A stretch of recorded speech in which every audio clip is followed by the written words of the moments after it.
¿Qué tal? Bienvenido a este vídeo en el cual vamos a estar tratando las relaciones electrónicas entre las administraciones en el capítulo cuarto del título tercero de la Ley 40/2015. Bien, vamos a ver su artículo 155, que es donde empieza este capítulo, en el que está hablando en todo momento de las transmisiones de datos entre administraciones públicas. Artículo 155. Vamos a ver qué nos dice este artículo en el punto número 1.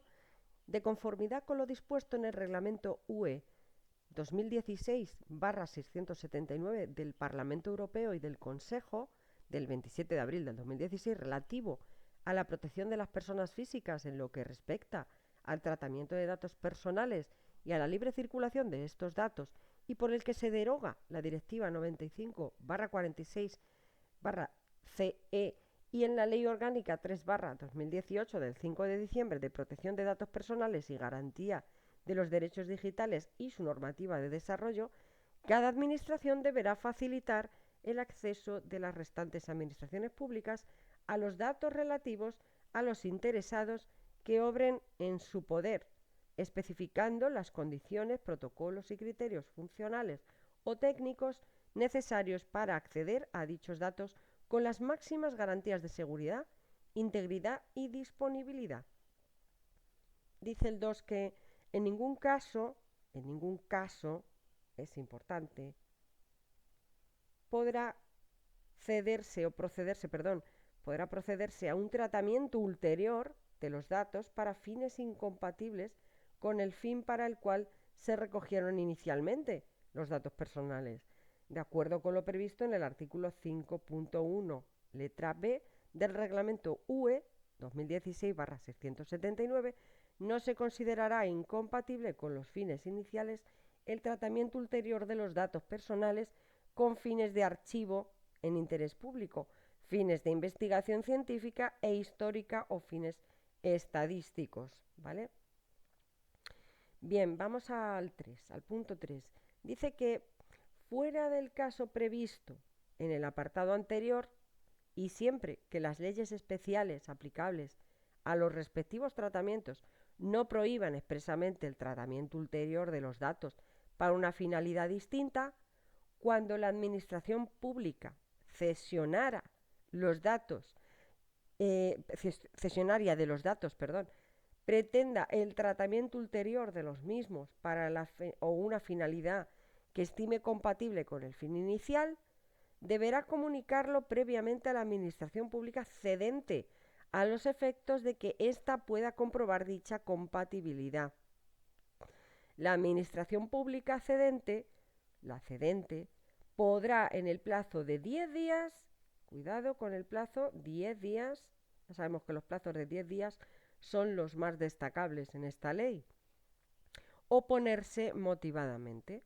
Cuando la administración cedente sea la Administración General del Estado, podrá, en ese supuesto, excepcionalmente y de forma motivada, suspender la transmisión de datos por razones de seguridad nacional, de forma cautelar, por el tiempo estrictamente indispensable para su preservación, en tanto que la Administración Pública cedente no comunique su decisión a la cesionaria, ésta no podrá emplear los datos para la nueva finalidad pretendida.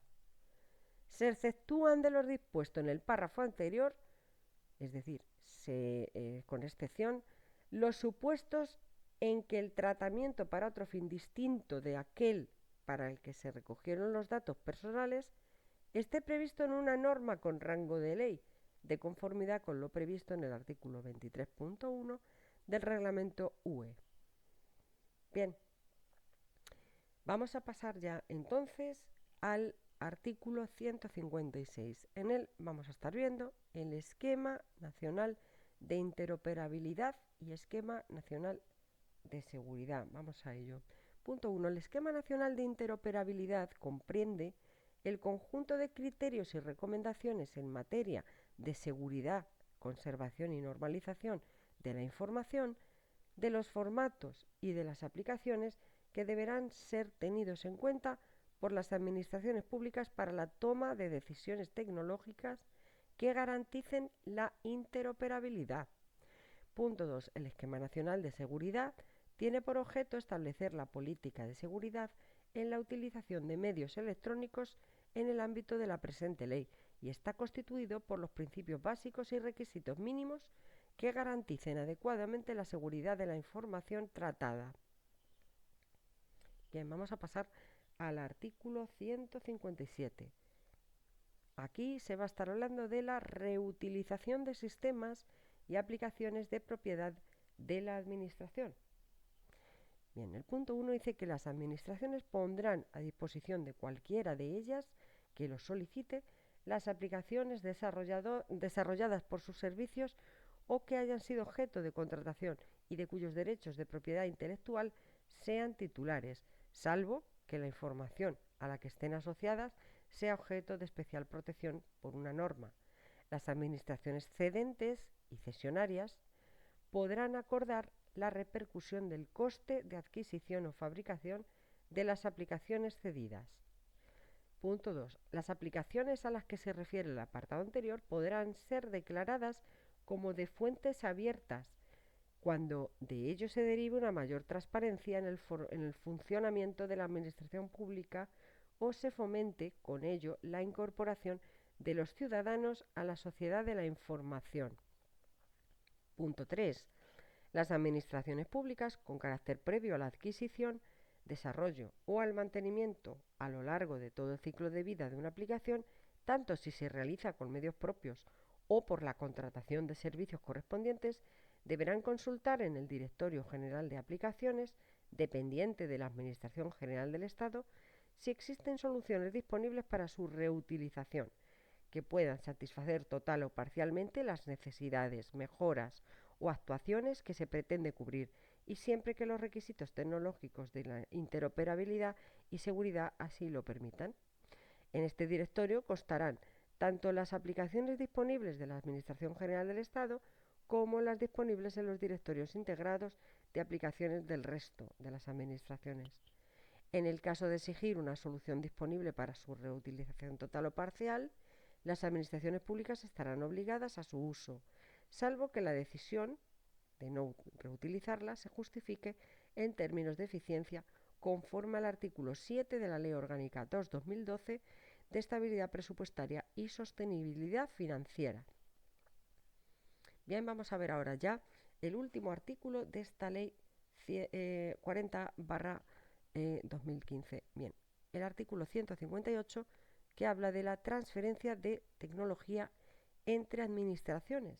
Vamos a ver que en el punto número 1 dice que las administraciones públicas mantendrán directorios actualizados de aplicaciones para su libre reutilización, de conformidad con lo dispuesto en el Esquema Nacional de Interoperabilidad. Estos directorios deberán ser plenamente interoperables con el Directorio General de la Administración General del Estado, de modo que se garantice su compatibilidad informática e interconexión. 2. La Administración General del Estado mantendrá un Directorio General de Aplicaciones para su reutilización, prestará apoyo para la libre reutilización de aplicaciones e impulsará el desarrollo de aplicaciones, formatos y estándares comunes en el marco de los esquemas nacionales de interoperabilidad y seguridad. Bien, bueno, pues ya estaría, los artículos ya están vistos. Vamos ahora a leer así, de manera bastante rápida, porque no hace falta pararse mucho, las disposiciones. Vamos con la primera, vamos a subrayarlas de otro color. Vamos a ver la disposición adicional primera, que en ella trata de la administración de los territorios históricos del País Vasco. Bueno, pues dice que en la Comunidad Autónoma del País Vasco, a efectos de lo dispuesto en el artículo segundo, se entenderá por administraciones públicas las diputaciones forales y las administraciones institucionales de ellas dependientes o vinculadas. Disposición adicional segunda, delegados del Gobierno en las ciudades de Ceuta y Melilla. Pues bien, en las ciudades de Ceuta y Melilla existirá un delegado del Gobierno que representará al Gobierno de la Nación en su territorio. 2. Las disposiciones contenidas en la presente ley que hagan referencia a los delegados del Gobierno en las comunidades autónomas se deberán entender también referidas a los delegados del Gobierno en las ciudades de Ceuta y Melilla. Y el punto 3. En las ciudades de Ceuta y Melilla existirá una comisión de asistencia al delegado del Gobierno presidida por el mismo, e integrada por el secretario general y los responsables de los servicios territoriales. A sus sesiones deberán asistir los titulares de los órganos y servicios territoriales, tanto integrados como no integrados, que el delegado del Gobierno considere oportuno. Vamos a ver la disposición adicional tercera, que dice relaciones con las ciudades de Ceuta y Melilla. Bueno, por lo dispuesto en esta ley sobre las disposiciones entre la Administración General del Estado y las administraciones de las comunidades autónomas, será de aplicación a las relaciones de las ciudades de Ceuta y Melilla en la medida en que afecta al ejercicio de las competencias estatutariamente asumidas. Vamos ahora a ver la cuarta, que dice que la adaptación o habla de la adaptación de entidades y organismos públicos existentes en el ámbito estatal. Bien, dice que las entidades con régimen jurídico específico en la entrada en vigor de esta ley se seguirán rigiendo por su legislación específica, manteniendo su naturaleza jurídica y únicamente de forma supletoria, y en tanto resulte compatible con su legislación específica por lo previsto en esta ley. Los demás organismos y entidades, a los que se refiere el artículo 84 de esta ley, existentes en el momento de la entrada en vigor de la misma, deberán adaptarse a su contenido antes del 1 de octubre del 2024, rigiéndose hasta que se realice la adaptación por su normativa específica. La adaptación se realizará preservando las actuales especialidades de los organismos y entidades en materia del personal, patrimonio, régimen presupuestario, contabilidad, control económico financiero y de operaciones como agente de financiación, incluyendo, respecto a estas últimas, el sometimiento en su caso al ordenamiento jurídico privado. Las especialidades se preservarán siempre que no hubieran generado deficiencias importantes en el control de ingresos y gastos causantes de una situación de desequilibrio financiero en el momento de su adaptación. Las entidades que no tuvieran la consideración de poder adjudicador preservarán esta especialidad en tanto no se oponga a la normativa comunitaria. Vamos a ver ahora ya la adicional quinta, que habla de la gestión compartida de servicios comunes de los organismos públicos estatales existentes. El punto 1 dice que los organismos públicos integrantes del sector público estatal a la entrada en vigor de esta ley compartirán la organización y gestión de sus servicios comunes, salvo que la decisión de no compartirlos se justifique en una memoria elaborada al efecto, que se dirigirá al Ministerio de Hacienda en términos de eficiencia, conforme al artículo 7 de la Ley Orgánica 2/2012, en razones de seguridad nacional o cuando la organización y gestión compartida afecte a servicios que deban prestarse de forma autónoma en atención a la independencia del organismo público. Punto 2. La organización y gestión compartida de los servicios comunes a los que se refiere el artículo 95 podrá realizarse de las siguientes formas. A. Mediante su coordinación por el Departamento con competencias en materia de Hacienda Pública o por un organismo autónomo vinculado dependiente del mismo. B. Mediante su coordinación por el departamento al que esté vinculado o del que dependa el organismo público. Y C. Mediante su coordinación por el organismo público al que esté vinculado o del que dependa a su vez el organismo público. Bien, vamos a la disposición adicional sexta. Es la transformación de los medios propios estatales existentes. Todas las entidades y organismos públicos que en el momento de la entrada en vigor de esta ley tengan la condición de medio propio en el ámbito estatal deberán adaptarse a lo previsto en esta ley en el plazo de 6 meses a contar desde su entrada en vigor. Bien, vamos a ver ahora ya la disposición adicional séptima, que habla del registro electrónico estatal de órganos e instrumentos de cooperación. Punto 1. La Administración General del Estado mantendrá actualizado un registro electrónico de los órganos de cooperación en los que participa ella o alguno de sus organismos públicos o entidades vinculados o dependientes, y de convenios celebrados con el resto de administraciones públicas. Este registro será dependiente de la Secretaría de Estado de las Administraciones Públicas.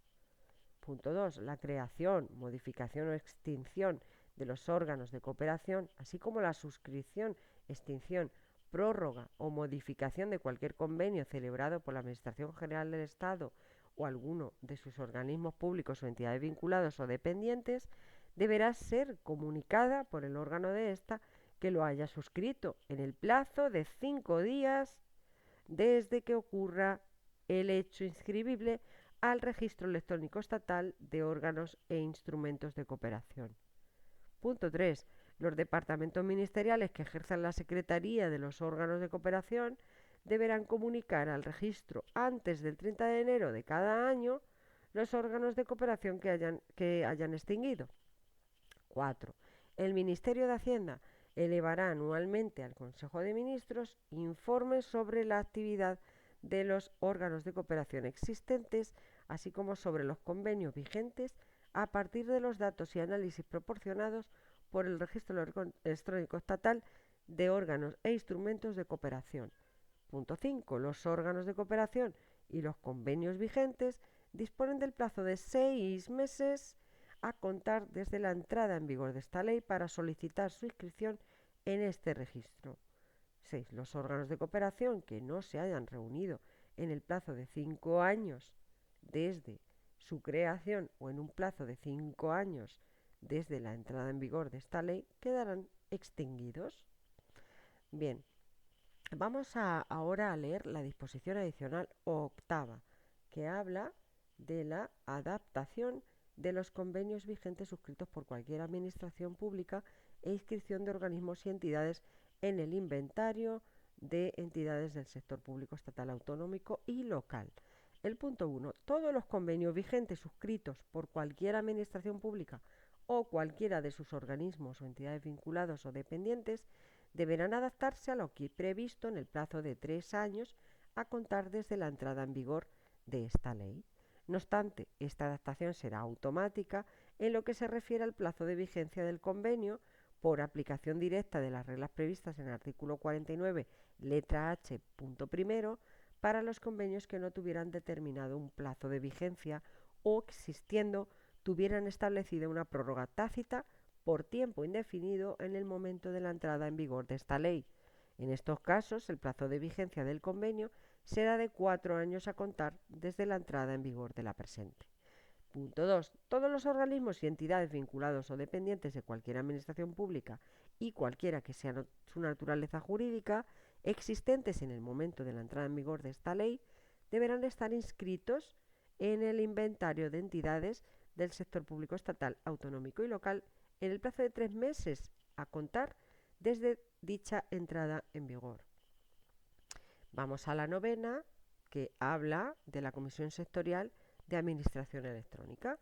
Punto 1. La Comisión Sectorial de Administración Electrónica, dependiente de la Conferencia Sectorial de la Administración Pública, es el órgano técnico de cooperación de la Administración General del Estado y de las administraciones de las comunidades autónomas y las entidades locales en materia de administración electrónica. Punto 2. La Comisión Sectorial de la Administración Electrónica desarrollará al menos las siguientes funciones. A. Asegurar la compatibilidad e interoperabilidad de los sistemas y aplicaciones empleados por las administraciones públicas. B. Impulsar el desarrollo de la administración electrónica en España. Y C. Asegurar la cooperación entre las administraciones públicas para proporcionar información administrativa clara, actualizada e inequívoca. Punto 3. Cuando por razón de las materias tratadas resulte de interés, podrá invitarse a las organizaciones, corporaciones o agentes sociales que se estime conveniente en cada caso a participar en las deliberaciones de la Comisión Sectorial. Y vamos a terminar con la disposición adicional décima, porque si no se va a hacer muy largo el vídeo. Esta disposición adicional décima habla de las aportaciones a los consorcios. Cuando las administraciones públicas o cualquiera de sus organismos públicos o entidades vinculados o dependientes sean miembros de un consorcio, no estarán obligados a efectuar la aportación al fondo patrimonial o la financiación a la que se hayan comprometido para el ejercicio corriente si alguno de los demás miembros del consorcio no hubiera realizado la totalidad de sus aportaciones dinerarias correspondientes a ejercicios anteriores a las que estén obligados. Bueno, pues vamos a terminar de leer esta ley con la disposición adicional 11ª en el siguiente vídeo. Espero que te haya gustado. Te espero allí. Un saludo.